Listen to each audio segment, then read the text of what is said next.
La plus grande de nos richesses ne se mesure pas en millions.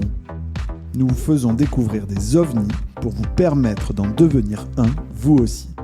Sportifs, entrepreneurs, artistes, ils nous partagent chaque semaine leurs récits de véritables trésors d'informations.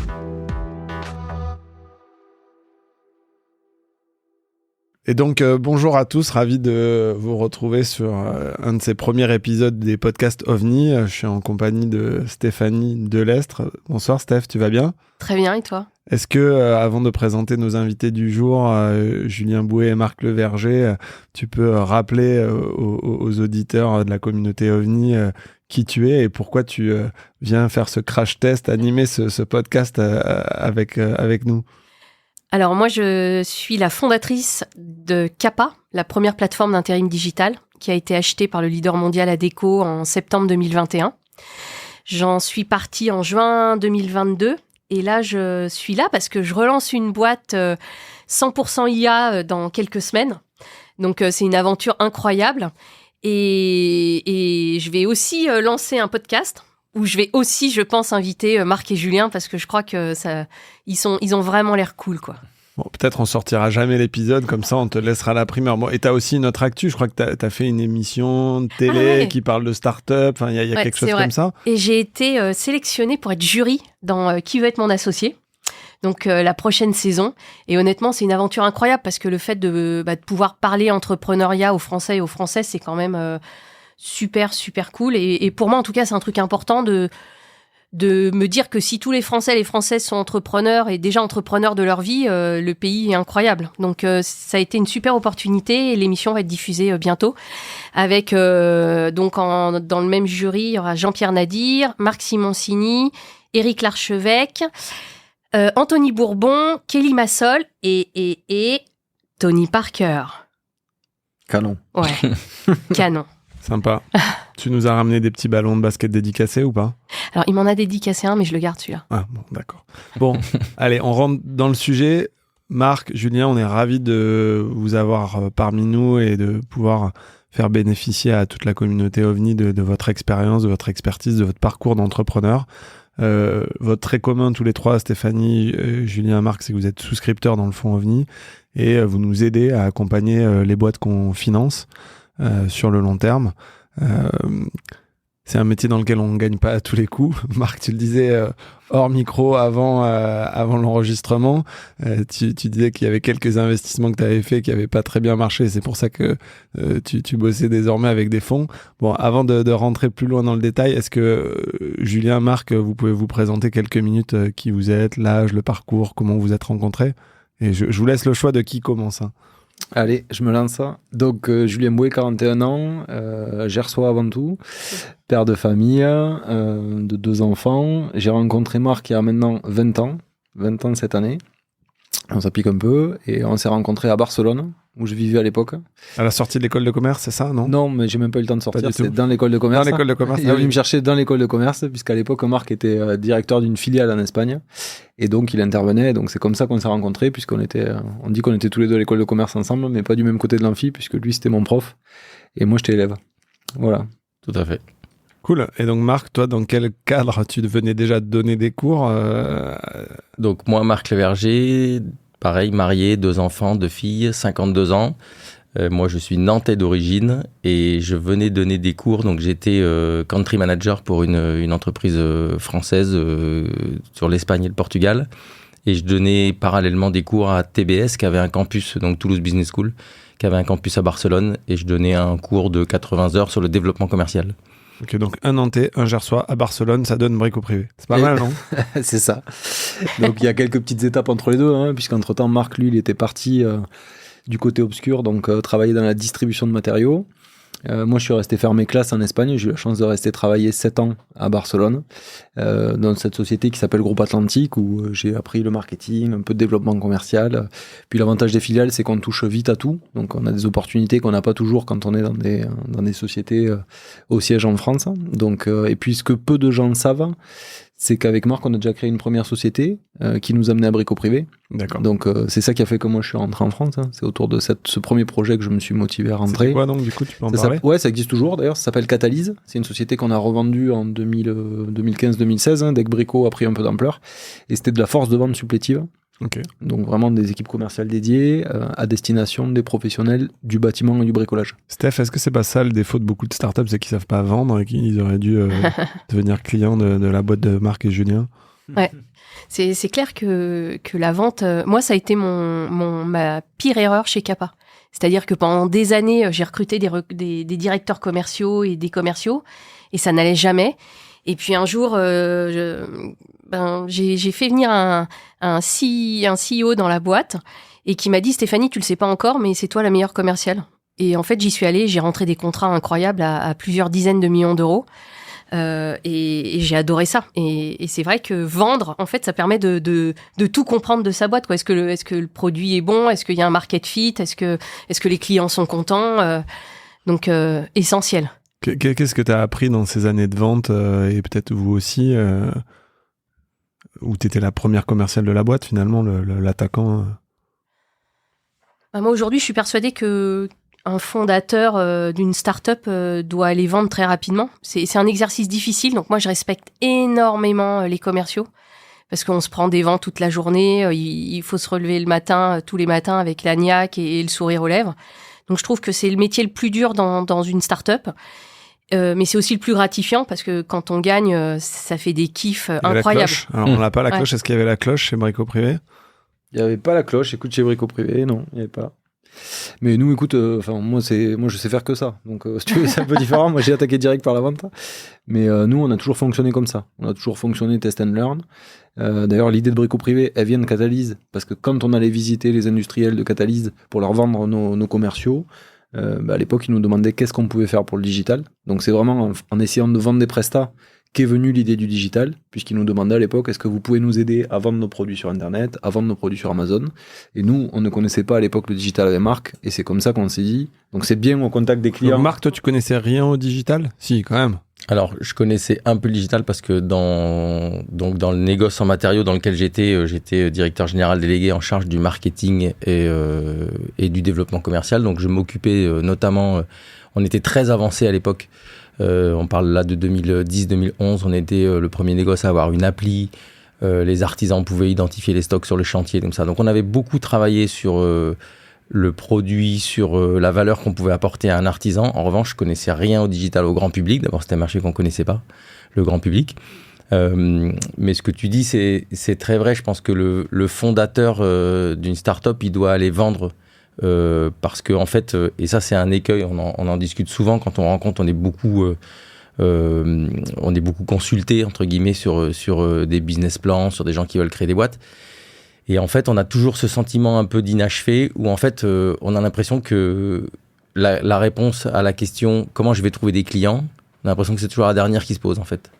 Alors qu'en fait, ça devrait être la première parce qu'elle règle tous les autres problèmes en fait. Et finalement, le fondateur, enfin, nous, on imagine mal que les fondateurs ne soient pas les premiers commerciaux. En plus de ça, objectivement, c'est plus facile pour le fondateur que pour n'importe qui d'autre parce que voilà, c'est incarné en fait. Donc, il faut commencer par ça, parce que même pour l'entreprise, c'est certainement ce qu'il y a de meilleur. Parce que c'est comme ça qu'on crée le ramp-up.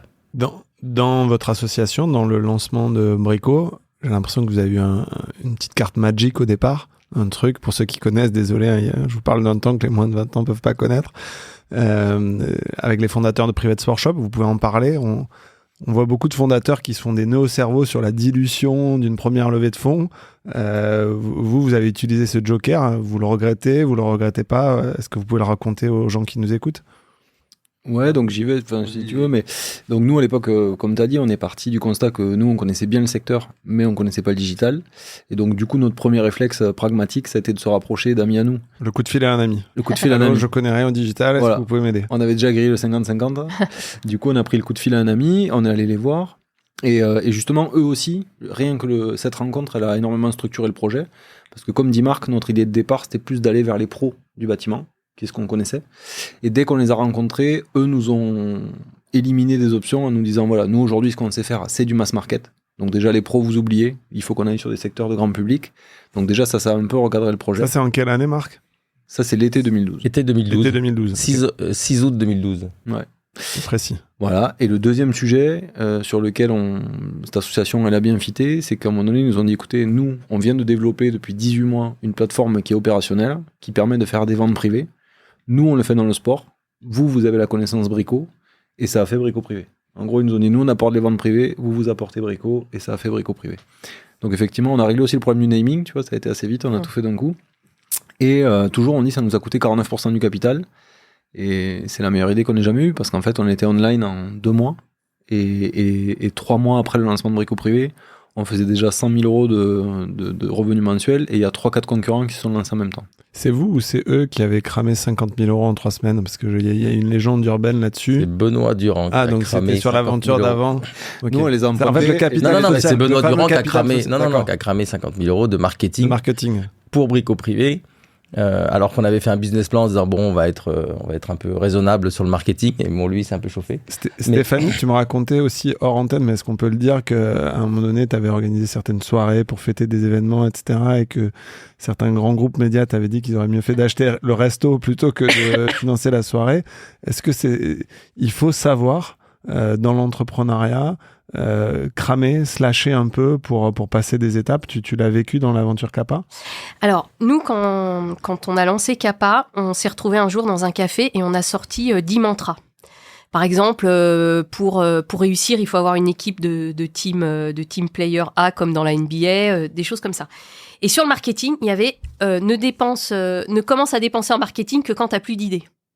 Donc, on essaie toujours de bricoler. Mais on a fait des trucs incroyables. Hein. On imprimait des flyers que moi, pendant des années, je suis allée distribuer à la sortie des métros, dans les zones industrielles, etc.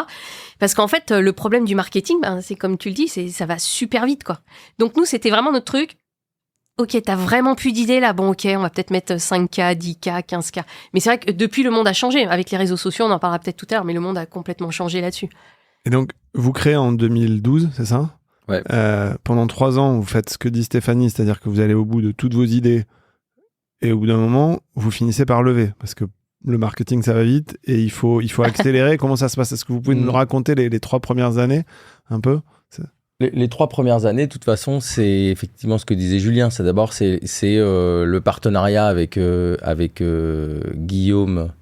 Donc Guillaume Bertel, le fondateur de Private Sport Shop, et Benoît Durand. Et on partage énormément, justement, sur cette notion de bonne idée. On a chacun des tests et on se voit tous les mois et on partage et on essaye d'être le plus raisonnable possible. Benoît avait une très bonne connaissance du marketing digital. Et donc, quand on dit qu'il a cramé 50 000 euros, il les a vraiment investis et à bon escient. Parce que justement, il voyait qu'on avait une bonne fenêtre de tir, que l'acquisition était pas chère et qu'on avait très bons retours sur investissement.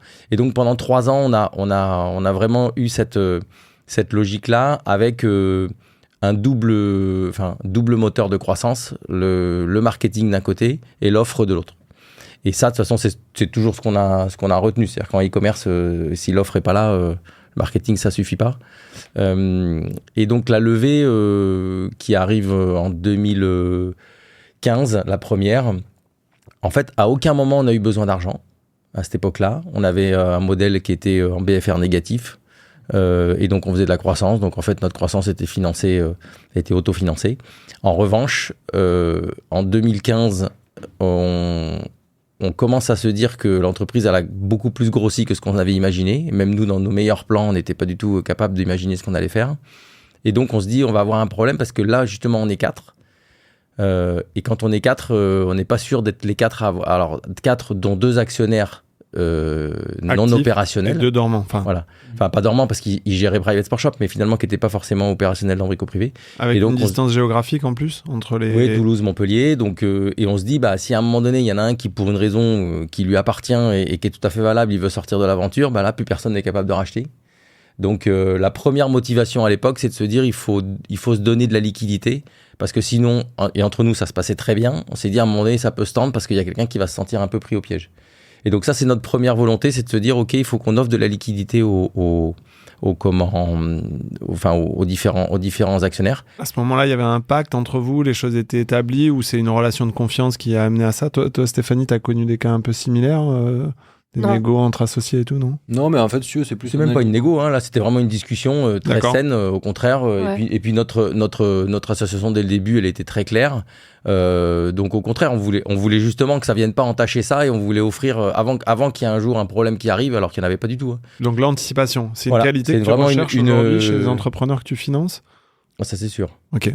Anticiper les problèmes. Anticiper les problèmes, ça veut pas dire, ça on en discutait ce matin, ça veut pas dire ce qu'on cherche, et c'est d'ailleurs, moi j'avais entendu une fois un podcast de Marc Simoncini qui disait, en fait, il y a 2 types d'entrepreneurs, il y a ceux qui disent et ceux qui disent mais. Et nous, on cherche ceux qui disent et, c'est-à-dire ceux qui sont capables sur une idée de surenchérir et de s'imaginer les 5 ans qui viennent avec des plus, des initiatives comme ça. Alors que ce qu'on fuit, c'est les gens qui commencent à avoir des problèmes avant même qu'on ait fait le moindre euro de chiffre d'affaires et la moindre problématique. Donc là, vous allez vous endetter, vous allez voir 3 banquiers, costume, cravate. Non, c'est là où je te dis un peu un alignement, parce qu'en fait, au moment où on se pose ces questions, nous, on est 100% impliqués dans la boîte, on a envie aussi de rééquilibrer le capital. À ce même moment, il y a Ardian, avec sa division croissance, qui toque à la porte. Qui nous a identifiés alors qu'on n'a pas de process, on n'a jamais publié de compte, voilà. Mais ils nous ont identifiés dans l'écosystème. D'abord parce qu'ils sont clients en fait de Brico Privé, c'est comme ça qu'ils nous identifient. À la base. Ok. Voilà. Donc ça c'est 2015. C'est ça. 2015. Et ensuite s'en suivra 2 levées de fonds, 2016-2018. Toujours dans la même logique où les choses évoluent. 2015, outre le fait qu'on veut avoir de la liquidité pour les différents actionnaires, on se dit en plus de ça, l'histoire elle est un peu trop facile. Et donc on veut quelqu'un qui nous secoue un peu, et qui a un alignement d'intérêt avec nous, mais qui va nous challenger un peu sur les différentes idées, parce que quand on est entrepreneur et que ça marche bien, finalement on a aussi peut-être le risque de se défocuser un peu, d'avoir plein d'idées, et c'est un peu ce qui nous caractérise aussi, c'est qu'on surtout a des toi, idées. Julien, non, ouais. c'est lui. Ça a créé de la tension dans votre aventure, le fait qu'il y en a un qui soit une boule d'énergie, créatif et non, moi je pense au contraire, c'est notre force en fait. Hein. Ouais. Tu vois, là, pour les petites anecdotes, Marc, quand il est arrivé, donc moi j'ai commencé en octobre 2012, donc au début tout seul, dans les vrais sujets qui ont été hyper efficaces. Un, c'est qu'au début on ne s'occupait que de l'offre.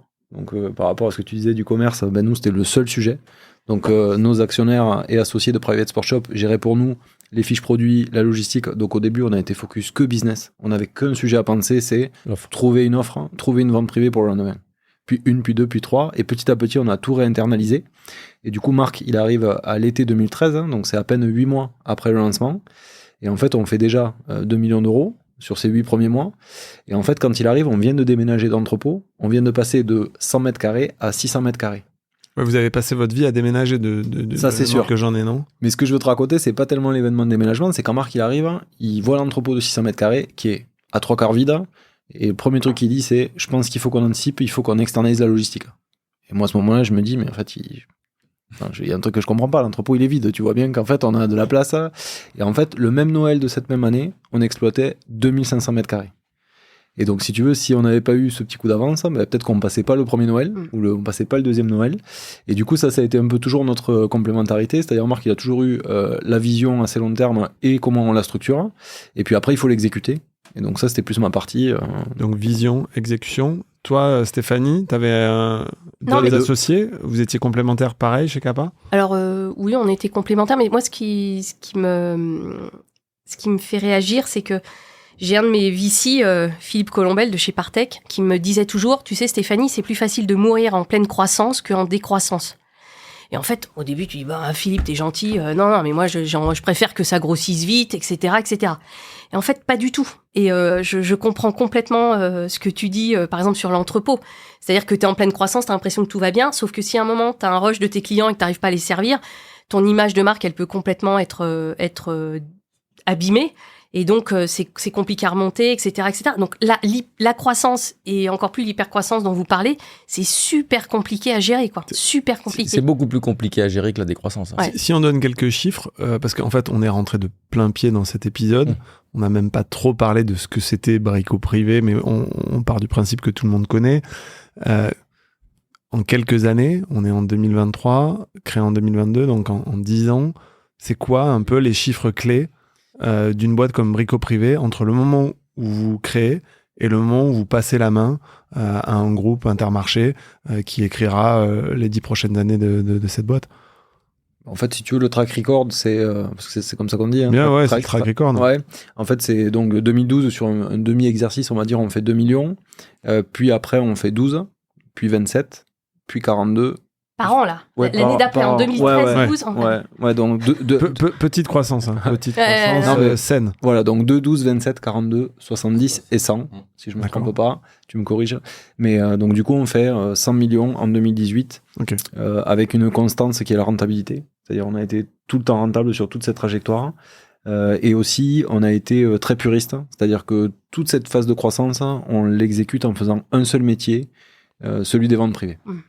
Et après, on franchira un nouveau palier. C'est pour ça qu'à ce moment-là, on change aussi complètement la structuration capitalistique. Et là, on s'ouvre à de nouveaux métiers. Entre-temps, on a racheté une boîte. Vous en avez racheté 2. Il y a une petite marketplace, nouveauté, high-tech, etc. Et Racetool, qui est du B2B. Vous pouvez juste décrire ces acquisitions? Peut-être repartir de Racetool. Dans l'ordre, ça a été Nova d'abord ou Racetool d'abord? Ça a été Racetools d'abord. Donc, pure player dédié... plutôt petit artisan, donc là il vend donc il a un modèle sur stock, vraiment retailer dédié à l'artisan 0-3 salariés sur un métier qui est l'électroportatif, outillage électroportatif.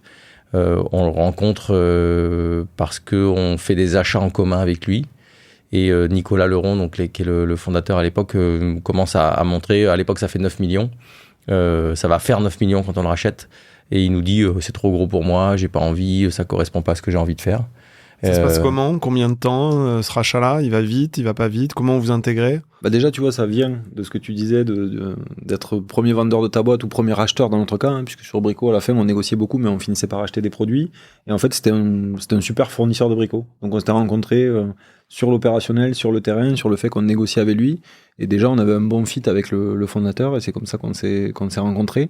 Et après, là, c'est Ardian. Donc, Ardian Croissance, notre fonds qui était rentré, qui a joué un rôle clé. C'est-à-dire qu'il y avait, dans la relation que nous, on pouvait avoir avec Nicolas, on n'a pas eu à faire cette espèce de négo sur la valo, puisqu'Ardian a joué pleinement son rôle de partenaire et encore plus de partenaire financier. Et en fait, c'est Ardian qui a mené le dossier sur pas mal de points techniques. Ils ont structuré le Ardian, avec lequel vous travaillez étroitement. Je crois que Marc est operating partner, si on peut le dire, pour ce fonds. Senior advisor. Mais oui, tout à fait. Ardian à l'époque, on lui dit, bah voilà, nous, on a envie, d'un point de vue stratégique, de commencer à mettre un pied dans le B2B. C'était quand même notre histoire. Au début, finalement, on avait choisi le B2C, mais finalement, on connaissait bien le B2B. Là, on commençait à voir qu'il y avait un intérêt. On se dit, bah, il faut pas louper le train. Donc, on met un pied dans le B2B. Avec, en plus de ça, pour nous, un intérêt stratégique, c'est qu'effectivement, au niveau des achats, quand tu es dans le secteur B2B, tu sais que tu vas avoir des conditions d'achat qui vont être meilleures que celles du B2C. Et donc, ça nous permet d'alimenter la plateforme Brico Privé en même temps. À l'époque, donc Ardian souscrit parfaitement à notre vision stratégique et on lui dit par contre, on peut pas tout faire. Là, on est sur la croissance, on n'a pas envie en plus de gérer ça. Donc, prenez-le en charge. Voilà notre cahier des charges. Ils se sont occupés, ils ont rencontré Nicolas, ils ont structuré le deal, ils ont trouvé les bons accords. Franchement, là-dessus, ils ont été parfaits. Et puis, donc, on a trouvé un accord où Nicolas, d'abord, est resté au capital. Il a continué à gérer Racetools jusqu'en 2020. Mais voilà, il était à nos côtés. On a fait de l'échange de titres. On a fait des choses assez simples. Avec une distance géographique qui simplifie pas les choses. Est-ce que vous avez dû vous déplacer beaucoup là-bas ou pas? Parce que il y a 80% des fusions-acquisitions qui se passent pas très bien, où la valeur est pas forcément créée. Vous, là, ça a été le cas, donc vous êtes dans les 20% qui marchent. Comment vous expliquez ça? Steph, t'en as fait, toi, de la fusion-acquisition chez Kappa ou dans d'autres boîtes avant, quand t'étais dans les médias? Jamais? Non. Donc, dans la prochaine, tu vas en faire, vu que t'as... Non, pas forcément. Alors, la prochaine, je pense que ce sera difficile d'en faire parce que nous, on vit une véritable révolution technologique en ce moment. On va lancer un produit, on va être parmi les premiers dans le monde à lancer un produit 100% IA sur un secteur énorme. Donc, je vois pas l'acquisition. Et après, je reconnais que c'est pas facile à faire. Moi, par exemple, j'ai fait un autre truc qui est pas facile, c'est de faire rentrer un CEO parce que je crois que je connais bien mes forces, mais aussi mes faiblesses. Ça, par exemple, c'est aussi très rare dans une start-up de faire rentrer quelqu'un pour aider la boîte à continuer de grandir. Donc, c'était un autre challenge, mais acheter, non. Et c'est vrai que c'est pas facile. C'est pas facile d'identifier, de voir le rapprochement des valeurs, de la culture. Mais vous, comme vous dites, vous avez construit cette relation dans le temps. Donc, ça s'est presque imposé à vous, quoi. Vous en parlez de façon très évidente. Ouais, après je sais pas si Marc partagera, mais en tout cas au début, ce qui a l'air de bien avoir fonctionné, c'est qu'on lui a laissé beaucoup d'autonomie. Donc les équipes Race Tools avaient toujours un vrai sentiment d'appartenance au projet, elles n'avaient pas du tout l'impression d'avoir été absorbées par qui que ce soit. Et je crois que c'est toujours le cas aujourd'hui en 2023.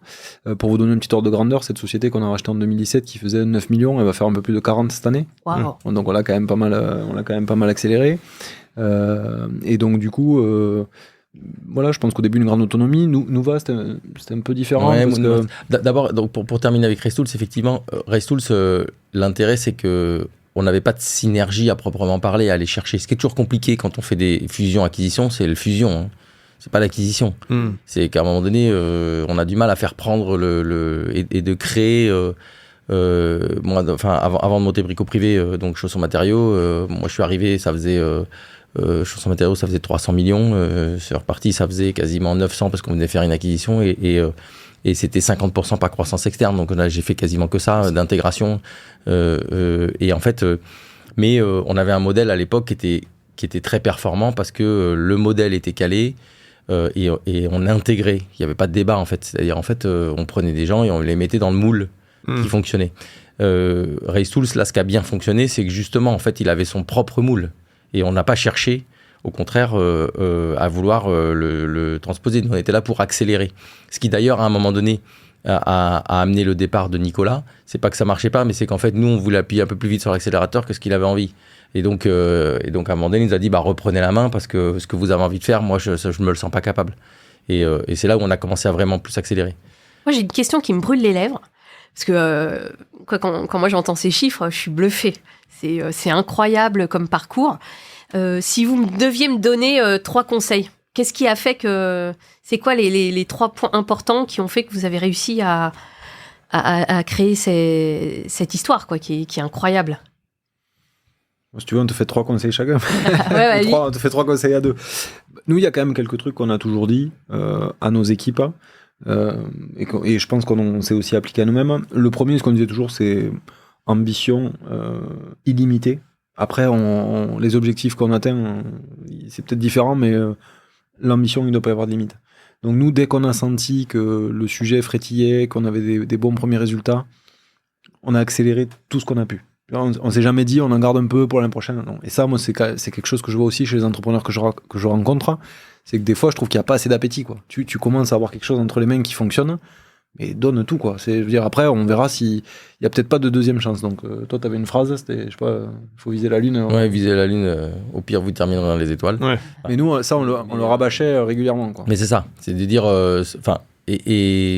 Donc, premier conseil. Deuxième conseil, c'est... Moi, je pense que le deuxième conseil, c'est que tout le temps, on s'est associé, en fait. On s'est associé avec Guillaume et Benoît au début, en acceptant qu'en fait, on était plus intelligents à 4 et que la pourcentage de détention, ça, c'était pas le sujet. On s'est associé avec des cadres qu'on a embauchés au début, mais qu'on a toujours considérés comme nos associés. On s'est associé avec Nicolas. On s'est associé avec des fonds. On n'a jamais eu peur, en fait. On n'a jamais eu cette vision... je crois qu'on n'a jamais créé une entreprise. Enfin, après, quand on a un moteur entrepreneurial, mais nous, ce qui nous amuse, c'est l'entrepreneuriat. C'est de se mettre en risque et de faire des choses qu'on n'a jamais faites. Quitte à se planter, en fait. Alors, tu dis se mettre en risque, peut-être une aparté avant le 3e conseil. À quel moment, moi, c'est ça qui me brûle les lèvres, vous vous êtes mis en risque? Moi, je me souviens d'une discussion qu'on a eue tous les deux en plein Covid, où tu m'as dit, ça craque de partout, parce que tous les magasins sont fermés. On explose, on double notre chiffre d'affaires, on n'arrive pas forcément à livrer. Là, vous étiez dans une espèce de zone de risque maximale, mais vous étiez, on va dire, à 220 sur la 3e ouais, mais ce qu'a dit Julien, je pense que nous, on a toujours eu ce côté de se dire, on est en surchauffe, mais c'est pas grave. On trouvera des solutions. Et nous, enfin, et moi, c'est ce que j'ai toujours dit, mais quand on a des clients, on trouve toujours des gens pour saisir les factures. Alors, commençons pas par se poser la question de savoir si on est bien dimensionné pour si on fait de la croissance, tu vois. Si on fait la croissance, et tu après... l'as, ton troisième conseil. Non, mais ouais, tout à fait. Non, le premier vrai risque qu'on a pris, je pense que c'est nous, on l'a pris en perso, c'est quand on a voulu racheter les titres de nos associés fondateurs, nous, au bout de quelques mois, en fait, ça faisait à peine 24 mois que la société existait, et on s'est endetté chacun de 1 million d'euros pour acheter un tout petit peu 5% de la boîte qu'on avait créée 24 mois plus tôt. Donc là, à ce moment-là, il y a beaucoup de gens qui nous ont regardé. Vous êtes marteau. C'est quelque chose que vous regardez quand vous investissez dans des startups. Est-ce que les entrepreneurs sont vraiment engagés financièrement, sont impliqués? Vous pensez que c'est déterminant? Alors déjà, on n'investit plus dans les startups. Alors vous investissez plus. Parce qu'on a bien compris la différence entre entrepreneur et investisseur. Voilà. Alors, on l'a appris à nos dépens. Donc déjà, on n'investit plus. J'ai pas demandé de faire la pub. Non, mais c'est pas qu'on investit plus, mais on n'investit plus en direct parce qu'on pense que le métier était un peu différent et qu'il faut le faire dans un cadre un peu plus professionnel que ce qu'on a pu faire nous au début. Surtout. Alors, c'est pas tout à fait vrai parce qu'on investit dans les startups. Dans les startups, on n'investit plus en direct, on investit via OVNI. Via les fonds. Après, on peut investir dans des entreprises un peu plus matures, mais sur les codes de la startup, à proprement parler, en plus avec des secteurs d'activité, le danger, c'est de transposer. Nous, ce qu'on a su faire à un moment donné, c'est du e-commerce. On ne sait pas pour autant gérer toutes les startups, en fait. Donc déjà, c'est très différent, en fait. Le service, c'est pas le produit. Nous, ce qu'on connaît, c'est ça. Donc voilà, là, humble par rapport à ça. Là, il y avait peut-être un vrai petit risque entrepreneurial à ce moment-là. Mais parce qu'au début, il n'était pas forcément. On est parti, on a emprunté nos 50 000 euros. On n'a pas non plus hypothéqué notre maison. D'ailleurs, moi, à l'époque, j'en avais pas, donc ça risquait pas. Donc voilà, là, on avait pris un petit risque. Après, le risque d'exécution, il est toujours omniprésent. Mais nous, on a toujours considéré que... Vous vivez avec. Et ça vous réveille pas la nuit? Qu'est-ce qui vous réveillait la nuit pendant ces 10 ans de Brico Privé? C'était quoi les sources de stress? Et après, Steph, Bonne question. Je suis preneur de t'entendre sur la partie risque. Moi, ce qui m'a toujours réveillé la nuit, c'est les mauvaises notations clients. Ok. C'est tous les matins, du temps qu'on était opérationnel, la première chose que je faisais, j'ouvrais Trusted Shop à l'époque parce que c'était ça et je regardais toutes les notations clients, tous les commentaires, tous les trucs. Et c'est vrai que et on le perçoit en fait. Tu le prenais personnellement? Ouais. Sur le ça côté. t'a affecté alors en plus, moi j'étais plus en charge des opérations que du commerce, donc c'était ma responsabilité quelque part. Donc quand on voit un client, on se dit mais comment on a pu faire ça, comment on n'a pas été. Et en fait, c'est du micro. Mais toi, tu prenais un malin plaisir à taper dessus ou pas? Non, parce que moi déjà j'avais pas dormi de la nuit, parce que moi pendant l'instant ce qui me réveillait la nuit c'était le planning des ventes privées, puisque même quand on faisait 100 millions, faut comprendre que nous on a toujours un business model. Il faut être fou en fait pour faire ce métier-là, c'est-à-dire que on parlait de Xavier qui a eu le même métier chez Beauté Privée en fait. Xavier Chauvin. Donc. Ouais, tu fais 100 millions d'euros et t'as 3 jours, 4 jours de visibilité, une semaine au mieux de visibilité sur ton business. Donc tu te réveilles le lundi matin, tu sais pas ce que tu vas vendre le lundi d'après. Mais c'est même pire que ça, ouais, je crois. Voilà. Mercredi ou le jeudi, tu sais pas ce que tu vas avoir le week-end. Par contre, tu sais que tu dois faire 300 ou 400 000 euros le lundi d'après, mais tu sais que tu vas ouvrir ton restaurant, tu sais que tu as 200 couverts, mais t'as pas commencé à faire les courses, tu sais pas si tu vas réussir à sortir une recette, et puis tu sais même pas si tu auras la matière première. Donc ça, moi, ça a été ça le...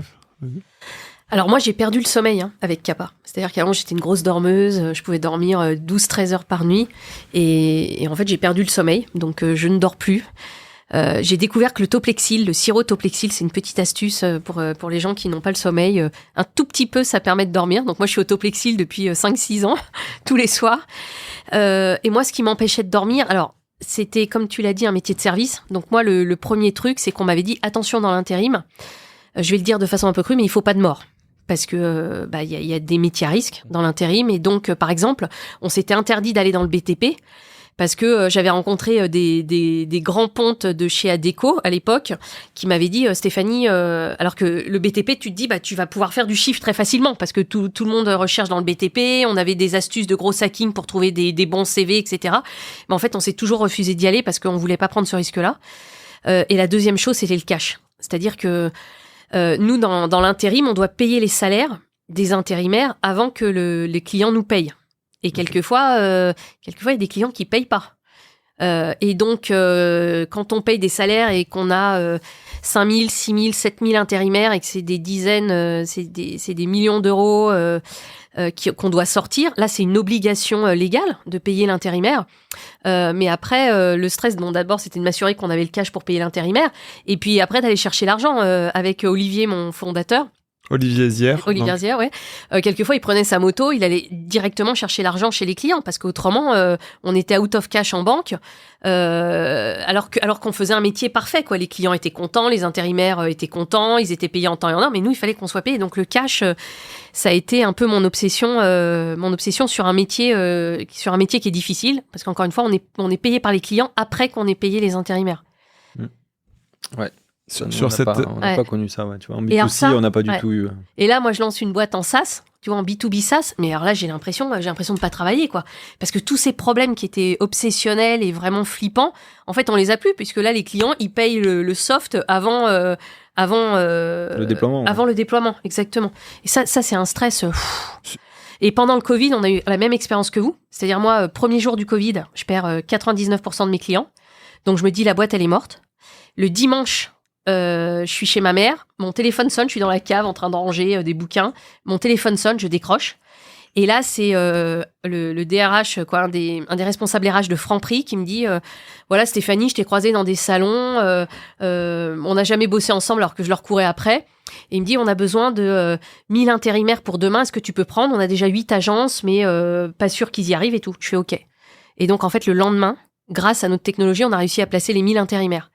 Et en fait, nous aussi, on a doublé notre chiffre d'affaires pendant le Covid parce qu'on a eu tous nos clients de la grande distribution qui sont arrivés parce qu'il fallait du renfort dans les entrepôts, dans les magasins, il fallait ouvrir les magasins plus longtemps, etc., etc. Donc, nous, on a doublé notre chiffre d'affaires.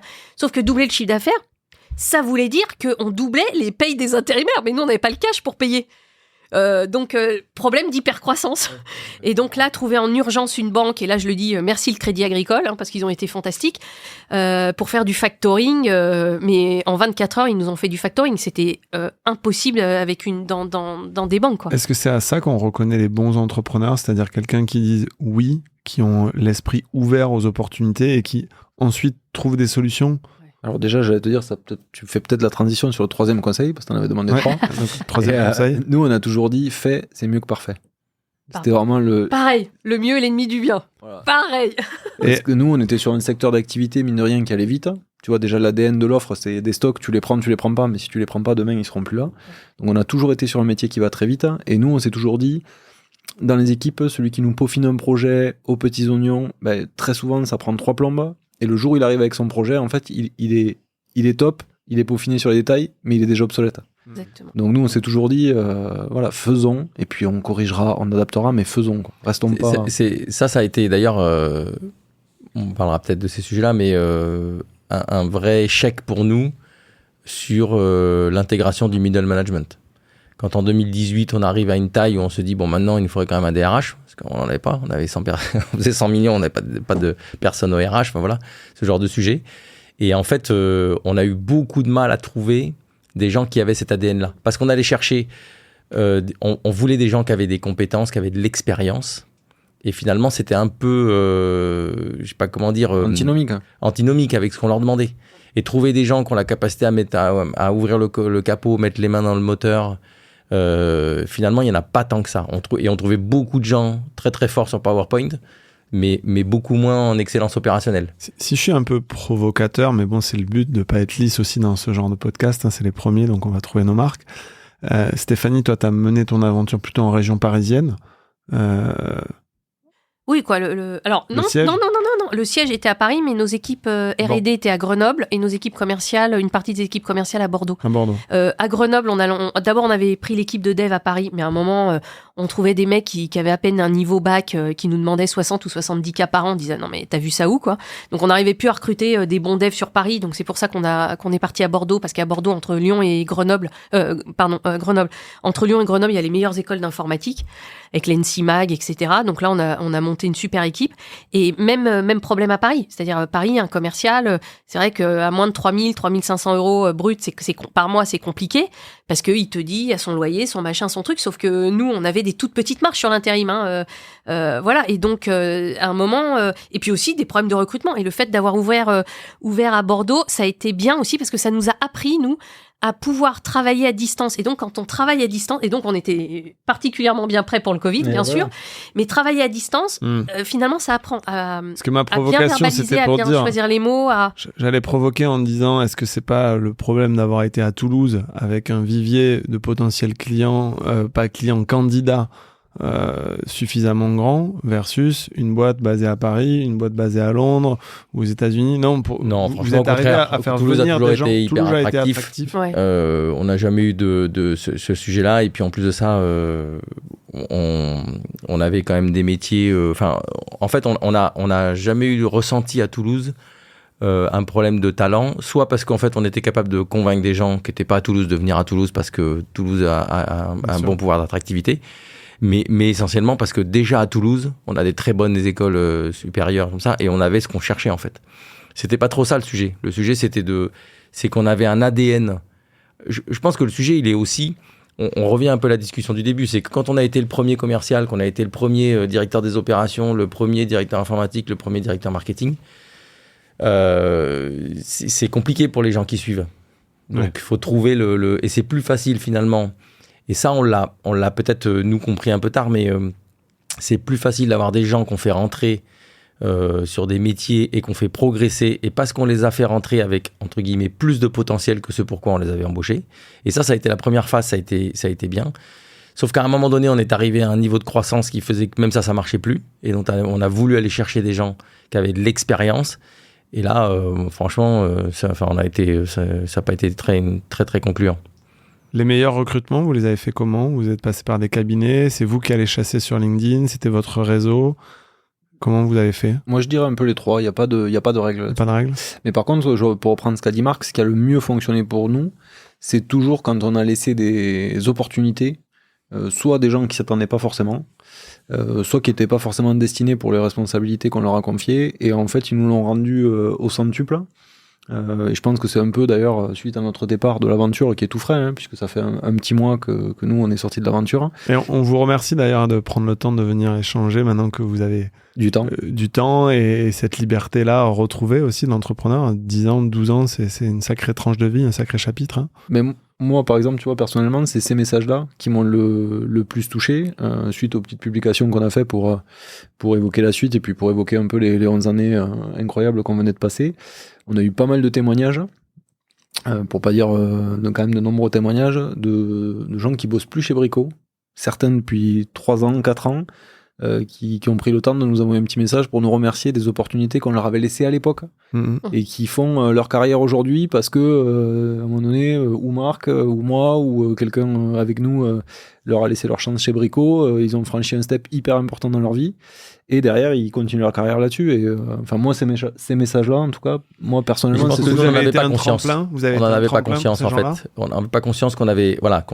Alors ça, c'est vrai parce que je pense qu'ils ont vécu. Enfin, je pense qu'avoir la chance d'être dans une aventure de type Brico, quand on passe de 2 à 100 millions, il y a même peu de salariés qui ont l'opportunité de vivre ça. Et ça, ils nous l'ont dit. Maintenant, ils s'en rendent compte parce que quand on est dedans, on s'en rend pas compte. On a l'impression que c'est le quotidien de tout le monde en fait. Mais c'est pas le quotidien de tout le monde. Et je pense que nous non plus, on n'avait pas forcément pris conscience qu'on avait quand même finalement un ADN très particulier, en fait, Brico Privé. Et ça, les gens nous l'ont dit. Et après, on a eu des gens extérieurs comme ça qui nous disent il y a une culture d'entreprise qui est très particulière. Et ce qui explique aussi que comme on n'en avait pas conscience, quand on a recruté des gens à l'extérieur, on s'est trompé. Elle est Parce pas que c'est écrite, pas du tout. Non. cette culture. Non, ça par contre, ça n'a bien un truc qu'on n'avait pas, c'est la culture de l'écrit. D'accord. Mais voilà. Et donc, on n'a jamais trop insisté là-dessus parce que pour nous, ça nous paraissait pas un point essentiel. Et en fait, ce qui a jamais pris, c'est les gens qui n'étaient pas capables de se mettre dans cette culture. Et on a vécu des moments où, en fait, les cadres historiques nous reprochaient, en fait, d'avoir embauché des gens dont ils savaient pertinemment qu'ils avaient toutes les compétences pour réussir, mais qu'ils n'avaient pas cet ADN et cette capacité à se mettre et dans l'opérationnel. Et nous, on est hyper opérationnel. Encore aujourd'hui, d'ailleurs, Stéphanie, je ne sais pas si tu veux commenter, mais je voulais vous parler de la suite. Il nous reste 5-10 minutes. Après, on peut prendre plus. Mathieu fait des podcasts qui durent 3 heures, donc on ne reprochera pas d'avoir fait 1 heure. Envie de commenter ce que viennent de dire Marc et Julien ? Ben, moi, je me retrouve complètement dans ce que vous dites. J'ai l'impression d'avoir vécu plein de choses similaires à vous. C'est peut-être parce qu'on est de la même génération et qu'on a lancé la boîte à peu près au même moment. Moi, ce qui a été dur, c'est quand j'ai compris, parce que moi, être fondatrice, créer une boîte, une start-up, vivre ce que je vivais, c'était le rêve de ma vie. Et donc, je pensais que tout le monde avait envie de vivre le même rêve. Et en fait, la descente a été dure quand je me suis rendu compte que, non. Quoi, il y a des gens, qui peuvent être très très bons à un endroit, mais chez Kappa ça fonctionnait pas parce que d'abord moi j'avais des grosses attentes aussi, mais j'avais des grosses attentes pas que pour la boîte, aussi pour eux quoi. Je me mettais un peu dans leur tête en disant non mais comme ça moi je vais t'apprendre, peut-être que comme ça je vais tout apprendre, tu pourras peut-être lancer ta boîte. Et d'ailleurs il y en a qui l'ont fait et j'en suis super fière, et des boîtes qui sont successful, et un petit bisou à Raphaël Boukris.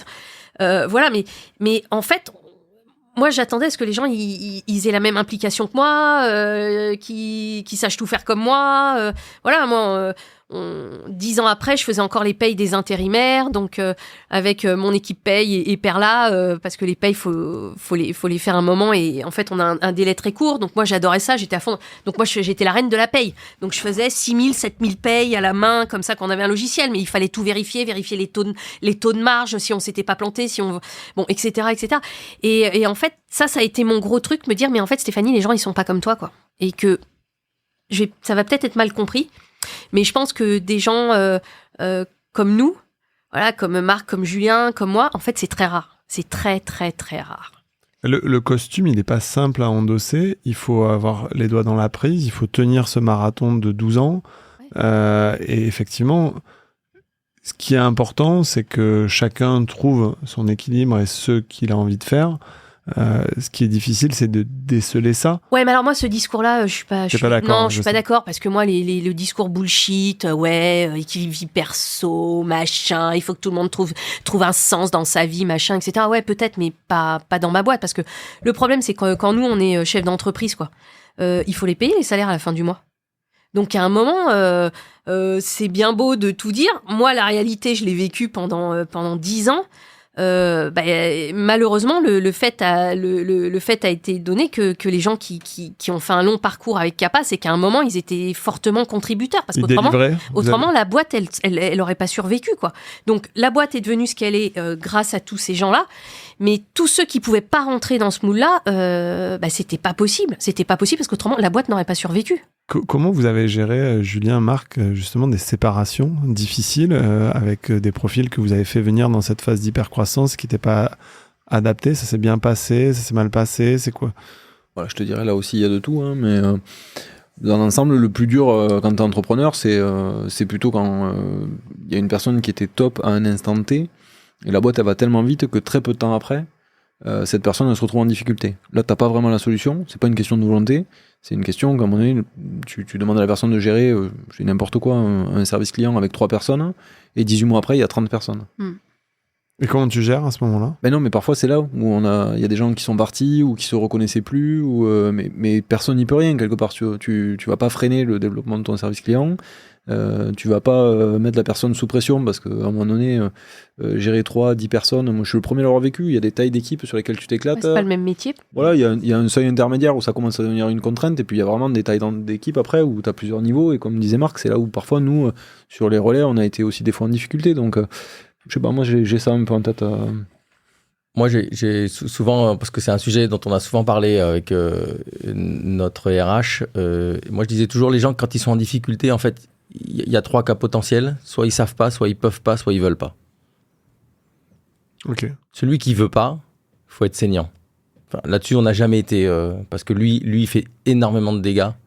Et oui, parce autour que des ça affecte parce que les gens le voient quand il veut ça pas. se voit, quelqu'un qui veut pas, c'est quelqu'un qui joue pas le collectif. S'il joue pas le collectif, il faut le sortir vite fait. Okay. Enfin, là-dessus, moi, je suis assez tranchant. Bon, vous vous retrouvez là-dessus. Après, il y a énormément de valeurs du sport qu'on retrouve non, mais dans voilà, une start-up, c'est voilà, ça. Il y a pas de là-dessus, je crois qu'il y a pas. C'est basique. Et donc l'entraîneur, il décide de sortir et de. Celui qui veut pas jouer le jeu, il veut pas jouer le jeu, et c'est son droit, et il a le droit de pas jouer le jeu. La question, c'est que par contre, faut être rapide et assez direct. Après, ceux qui peuvent pas et ceux qui veulent, ceux qui ne savent pas, il faut les former.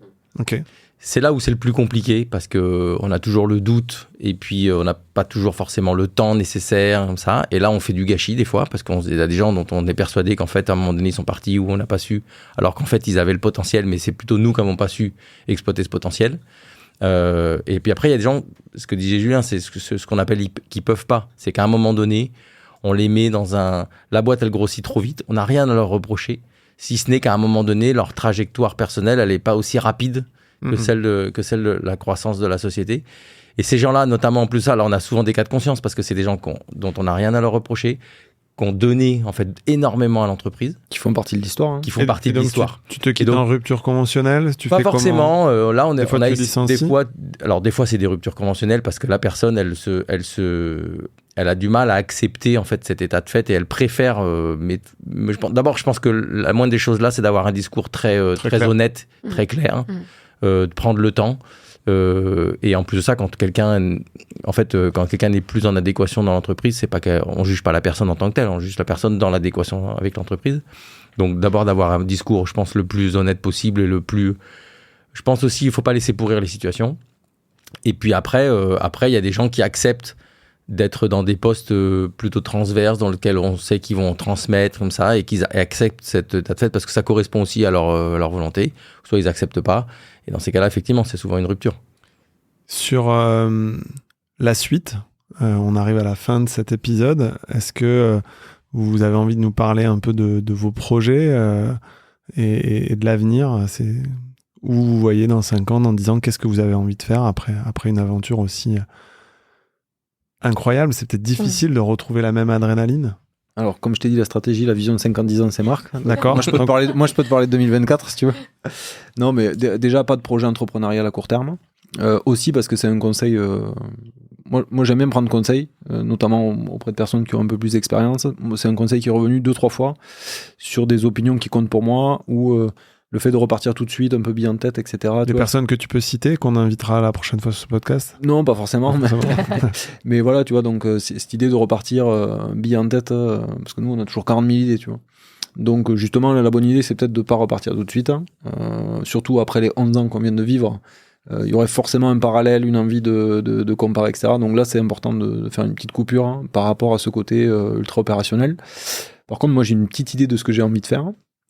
Puisqu'avec Marc, depuis qu'on a créé Brico et qu'on a vécu cette aventure assez incroyable, on a toujours voulu accompagner des entrepreneurs. D'ailleurs, au début, avec un incubateur que tu connais bien, Arnaud, parce que c'est toi qui l'avais créé. Et en fait, on s'est toujours trouvé coincé entre notre envie de faire le temps qu'on avait à y dédier. Et donc, on a toujours vécu ça un peu de façon un peu frustrée avec la zapette, quoi. Donc... moi, ce que je sais, c'est que chez Brico, on a toujours eu un peu le rôle de Marc, la stratégie, la tête pensante, et moi, l'opérationnel, l'exécution, le bras armé, moi, j'aime bien dire. Et donc, aujourd'hui, moi, j'ai envie d'accompagner des entreprises dès lors que je me retrouve ou dans leur secteur d'activité ou dans leurs problématiques, en étant opératif partenaire. Donc, voilà. Nous, on a eu la chance... Avis à tous ceux qui nous écoutent. J'ai une petite annonce à faire passer. Est libre, et il pourra pas prendre beaucoup de boîtes, parce que 3-4. Ouais, et puis 3-4, l'idée, ça sera de le faire, voilà, il n'y a pas de pression financière dans ce projet-là. L'idée, c'est de le faire de préférence, voire uniquement sur des boîtes à impact. Okay, quand même, et dans le Gers. Dans le Gers, là, c'est un peu trop... Tu réduis un peu, mais attention, il y a des super entreprises dans le Gers. Si on finit par une note perso, tu t'es remis pas mal au sport aussi. Je sais que tu fais du trail et que tu es fan de Kylian Jornet et ce genre de trucs-là. Est-ce que cette liberté-là, elle va te permettre aussi de t'épanouir sur ces sujets-là? Marc, va Marc rigoler. La prochaine, 42 ans, 42 km, je vais faire... En tout cas, je vais m'aligner au départ de mon premier marathon. Alors, où ça? À Barcelone. Donc, on peut retrouver Julien à Barcelone en octobre? Je te donnerai... Non, c'est en mars. Alors, c'est en mars, donc ça arrive très vite. Donc, dans 5 mois. Donc, si vous voulez courir le marathon avec Julien, préparez-vous. Non, mais tu vois, faut savoir lire les signes, quoi. 42 ans, 42 km, dans la ville où j'habitais quasiment 10 ans, si je le fais pas là, je le fais jamais, quoi. Donc, voilà. Marc, de ton côté? Comme comme Julien, on s'est dit que repartir sur une entreprise tout de suite là, comme ça, en tout cas une aventure entrepreneuriale et opérationnelle et tout, ça nous paraissait pas être la bonne idée. Avec toujours effectivement cette petite musique de se dire, il y a quand même un facteur chance. Quand on réussit une entreprise, on est là au bon moment aussi. Faut être, je pense qu'il y a un alignement. Et donc je trouve ça assez compliqué de s'imaginer serial entrepreneur. Donc moi j'ai plutôt un peu comme Julien en fait envie de faire une pause, mais pas forcément d'arrêter de travailler du tout. Donc je vais me lancer là dans un fonds d'investissement. Donc on va devenir concurrents tous les deux, c'est ça? Ouais, on n'a pas tout à fait la même cible. Bon. Non, mais en fait je me lance dans un fonds d'entrepreneurs local, donc Toulouse, Occitanie, Grand Sud, Midi-Pyrénées, département limitrophe, avec l'idée de faire profiter de ce qu'on a vécu nous pendant 11 ans, d'accompagner les entreprises. Et la particularité, c'est que justement, je vais essayer de le faire non pas du tout dans le secteur de la tech, mais plutôt dans le secteur de la PME.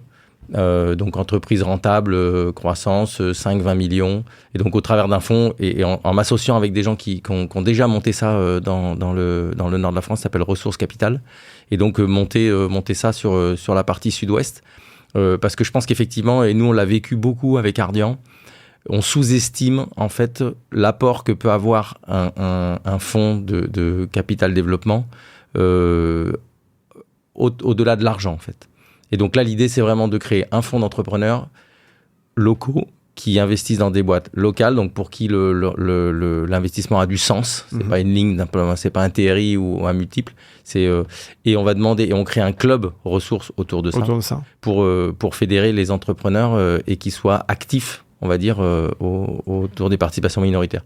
Donc ça, c'est un projet qui me correspond bien, je pense, dans la phase là. Et puis après, on s'est dit qu'on prenait un petit déjeuner toutes les semaines ensemble pour réfléchir. On a pas mal d'idées sur sur ce qu'on pourrait faire. Après, on le fera en tant qu'investisseur, on le fera en tant qu'entrepreneur. Ça, après, c'est l'avenir qui le dira. Tu vois, c'est lui qui va travailler dans le Gers. Et si on veut conclure, il nous reste 2-3 minutes et on va aller jusqu'à l'heure. On va faire 1 heure. Mathieu, notre associé sur Ovni Capital, a toujours cette phrase où il dit Julien, si tu pouvais parler à la personne que tu étais à 15, 20 ans, aujourd'hui, qu'est-ce que tu lui dirais? Rien? D'aller voir Marc? Non, écoute, je sais pas, de continuer à être curieux, parce que moi, c'est ça qui m'a réussi. C'est cette curiosité. Je trouve que dans l'entrepreneuriat, la curiosité, c'est même pas un plus, c'est une base. C'est nous, tout ce qui nous est arrivé d'intéressant, c'est en discutant avec les gens, en s'intéressant à leurs projets. Ça te donne de nouvelles idées, tu fais de nouvelles rencontres. Ce qu'on fait aujourd'hui, la curiosité de venir enregistrer un podcast, pourquoi C'est votre premier? Même si personne ne l'écoute. À tous les deux? Deuxième? Troisième? Non, c'est pas mon premier. Pas le premier. C'est notre premier ensemble, je crois. C'est votre premier ensemble. C'est le premier ensemble. C'est premier ensemble. Moi aussi, c'est sympa alors. Ouais.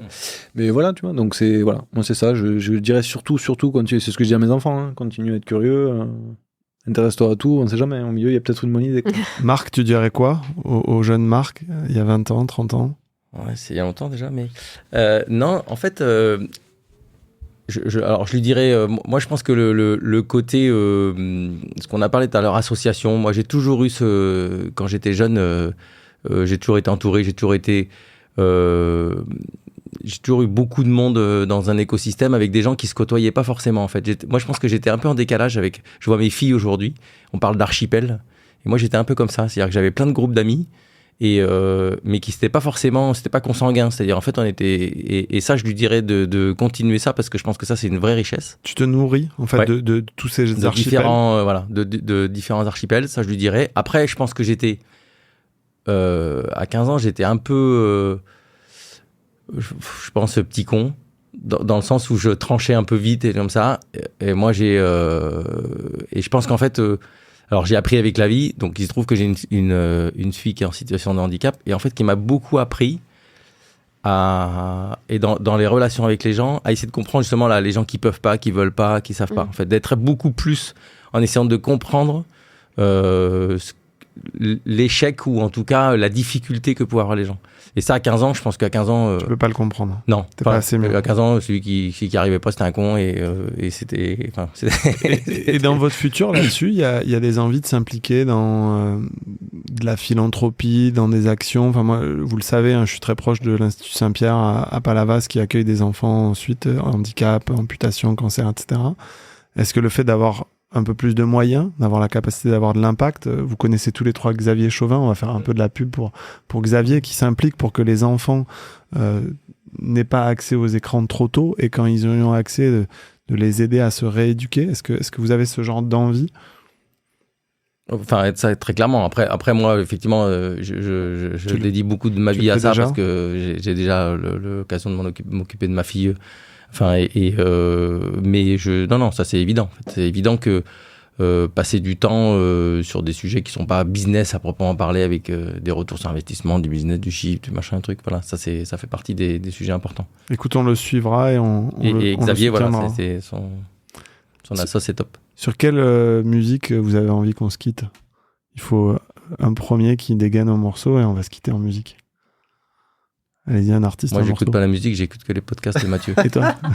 Vas-y, moi j'aime bien Sur un volcan, la Maison Tellier. Sur un volcan, la Maison Tellier. Ça n'a rien à voir avec ce que tu avais préparé. Vous l'entendez ? Moi je l'entends, ouais. Vous l'entendez ? C'est beau la technologie. Normalement. Ben voilà, je vous propose de se quitter En musique. sur un volcan, en musique. Normalement, c'est tout bon. Merci d'avoir participé à ce podcast. À bientôt. Allez, merci Arnaud.